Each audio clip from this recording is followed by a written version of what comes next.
तृणमूल कांग्रेस के 15 साल के शासन में भय, भ्रष्टाचार और कुशासन और विशेषकर घुसपैठ से बंगाल की जनता चिंतित भी है, भयभीत भी है और आशंकित भी है। हम भारतीय जनता पार्टी के सभी कार्यकर्ता बंगाल की जनता को आश्वासन भी देना चाहते हैं और वादा भी करना चाहते हैं कि मोदी जी के नेतृत्व में बंगाल में भारतीय जनता पार्टी की सरकार बनने के साथ ही यहां की विरासत को हम पुनर्जीवित करेंगे। विकास की गंगा फिर से बड़ी तेज गति से बहेगी और गरीब कल्याण, जो बंगाल का आज बहुत महत्वपूर्ण मुद्दा बना है, देश भर में जहां जहां एनडीए सरकारें हैं, भाजपा सरकारें हैं, हमने गरीब कल्याण को प्राथमिकता दी है। यहां पर भी गरीब कल्याण को प्राथमिकता दी जाएगी और इस सब के साथ साथ एक ऐसी मजबूत राष्ट्रीय ग्रिड बनाएंगे जो बंगाल से घुसपैठ को समाप्त कर देंगी। इंसान छोड़ दीजिए, परिंदा भी पैर नहीं मार पाए, इस प्रकार की एक मजबूत ग्रिड की रचना हम करेंगे और न केवल घुसपैठ रोकेंगे, सारे घुसपैठियों को चुन चुन कर भारत के बाहर निकालने का काम भी भारतीय जनता पार्टी की बंगाल सरकार करेगी। आज ममता बनर्जी के नेतृत्व में भ्रष्टाचार के कारण पूरे बंगाल का विकास एक प्रकार से थम गया है। मोदी जी की सारी लाभकारी योजनाएं जो पूरे देश में गरीबी का उन्मूलन कर रही है, यहां पर टोल सिंडिकेट के भेंट चढ़ चुकी हैं और हर योजना डेड एंड पर पहुंच चुकी है।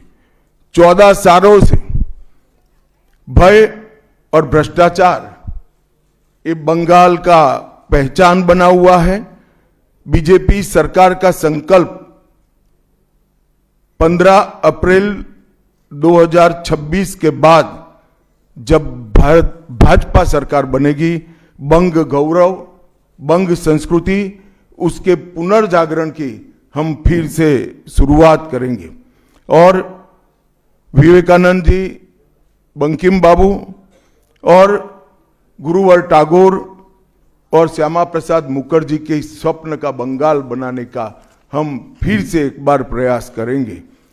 और आज मैं फिर से एक बार कहना चाहता हूं, भारतीय जनता पार्टी के लिए ये बंग भूमि बहुत पवित्र और बहुत मायने रखने वाली है, क्योंकि हमारी स्थापना, भारतीय जनता पार्टी की स्थापना, भारतीय जनसंघ की स्थापना यही बंग भूमि के बड़े नेता श्यामा प्रसाद मुखर्जी ने की है। भारतीय जनता पार्टी की स्थापना से स्वामी विवेकानंद और बंकिम चंद्र चट्टोपाध्याय, इनका अनुकरण भारतीय जनता पार्टी ने अपने सभी सिद्धांतों के अंदर किया है। मित्रों, आज जब मैं कह रहा हूं कि इस बार 26 के बंगाल के विधानसभा चुनाव में बंगाल में हमारी सरकार बनेगी, इसका मजबूत आधार भी भारतीय जनता पार्टी के पास है। मैं आपको 2014 से 2024 तक के चुनाव के यात्रा के परिणामों को बताना चाहता हूं। 2014 के लोकसभा चुनाव में हमें 17% वोट मिले थे और 2 सीटें मिली। मेरी बात जरा सभी पत्रकार बंधु ध्यान से सुने। 2014 के चुनाव में हमें 17% वोट और 2 सीट मिले थे। 2016 के विधानसभा चुनाव में हमें 10% वोट मिले और विधानसभा की केवल 3 सीटें मिली थी। फिर 14 से 19 के बाद 19 के लोकसभा चुनाव में हमें 41% वोट मिले और 18 सीटें मिली और 21 के विधानसभा चुनाव में हमें 38 वोट मिले और 77 सीटें मिली। ये बहुत बड़ा अंतर है। जिस पार्टी को केवल 3 सीट मिले थे, वो पार्टी 5 साल के ही अंतराल में 77 सीट प्राप्त करी। और इसका नतीजा देखिए, कांग्रेस जिसकी एक प्रकार से स्थापना ही बंगाल से शुरू हुई, वो कांग्रेस पार्टी बिग जीरो पर पहुंच गई और 34 साल तक शासन करने वाला कम्युनिस्ट गठबंधन भी एक भी सीट प्राप्त नहीं कर पाया और हमने मुख्य विपक्ष का स्थान प्राप्त किया। आज शुभेंदु जी मेरे साथ यहां पर बैठे हैं, वो हमारे प्रतिपक्ष के नेता हैं। 24 के चुनाव में भी हमने 39% वोट प्राप्त किया, 12% सीट प्राप्त की, 12 सीटें प्राप्त की और 26 में हम निश्चित रूप से प्रचंड बहुमत के साथ भारतीय जनता पार्टी की सरकार बनाने वाले हैं। मित्रों, ये 24 से अब तक का समय भारतीय जनता पार्टी के लिए बहुत शुभांकर सिद्ध हुआ है। 24 में लगातार तीसरी बार नरेंद्र मोदी जी इस देश के प्रधानमंत्री बने। उसके बाद महाराष्ट्र में, हरियाणा में, दिल्ली में और अब बिहार में भारतीय जनता पार्टी की सरकारें बनी हैं। 24 के चुनाव में उड़ीसा और आंध्र प्रदेश में भी पूर्ण बहुमत की भाजपा की और एनडीए की सरकार बनी है। मुझे पूरा भरोसा है कि 2026 में बंगाल में 2/3 बहुमत के साथ भारतीय जनता पार्टी की सरकार बनेगी। ये बंगाल की जनता तय कर कर बैठी है। मित्रों, जहां पर भी बंगाल में जाते हैं, पूरे बंगाल की जनता घुसपैठियों से त्रस्त है। क्या कोई राज्य सरकार ऐसी हो सकती है जो घुसपैठियों की पनाहगाह अपने राज्य को बना दे? राष्ट्रीय सुरक्षा पर कितना बड़ा खतरा है, इसका जवाब बंगाल की मुख्यमंत्री ने बंगाल के चुनाव में दे।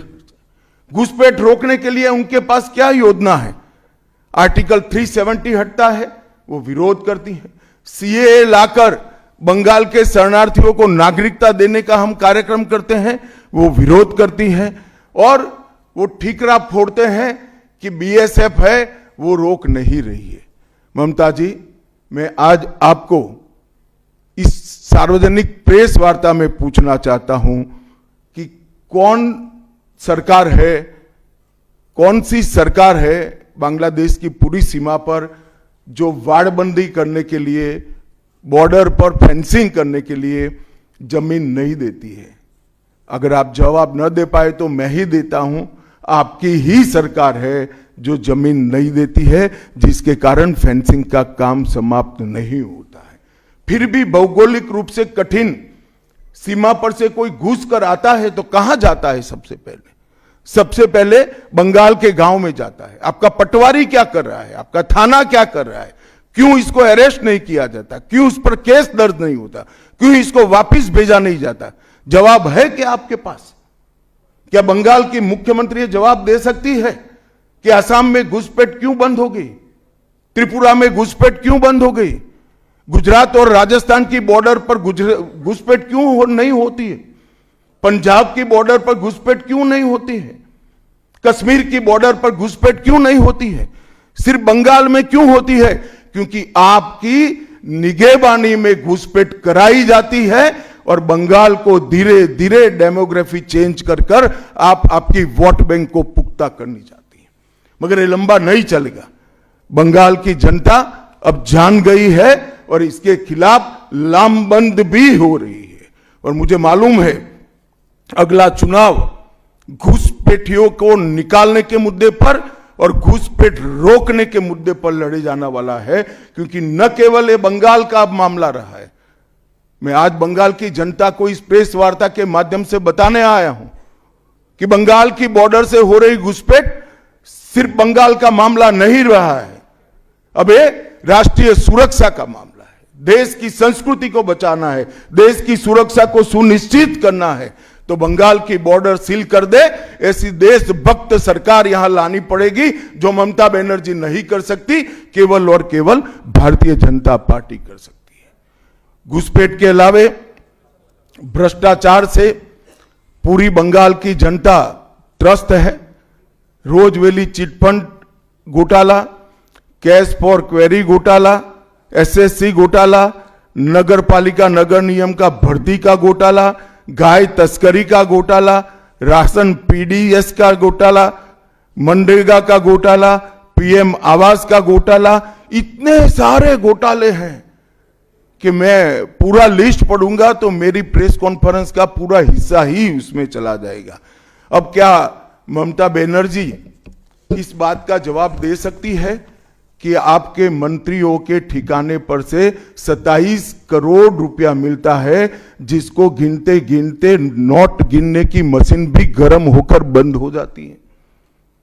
बंगाल जैसे गरीब राज्य के अंदर 27 करोड़, 20 करोड़, 15 करोड़ ये राशि मिल रही है, आपकी कोई अकाउंटेबिलिटी नहीं है। पार्थो चैटर्जी जेल में जाते हैं, ज्योति प्रिय मलिक जेल में जाते हैं, अनुव्रत मंडल जेल में जाते हैं, जीवन कृष्ण शाह जेल में जाते हैं, माणिक भट्टाचार्य जेल में जाते हैं, चंद्रनाथ सिन्हा जेल में जाते हैं, परेश पाल जेल में जाते हैं, कुंतल घोष जेल में जाते हैं, फिरहाद हकीम वो भी आरोपी बनाए जाते हैं, शोभन चैटर्जी आरोपी बनाए जाते हैं, कुणाल घोष 3 साल जेल में रहकर आते हैं, और आप कहती है कि भ्रष्टाचार नहीं हो गया, हो रहा है। आप आंख मूंद लिए ही हो भ्रष्टाचार के लिए, मगर बंगाल की जनता अपनी आंख बंद कर कर नहीं बैठी है। गरीब बंगाल की जनता के अधिकार का पैसा आपकी कैडर की भेंट चढ़ रहा है, आपको इसको जवाब देना पड़ेगा।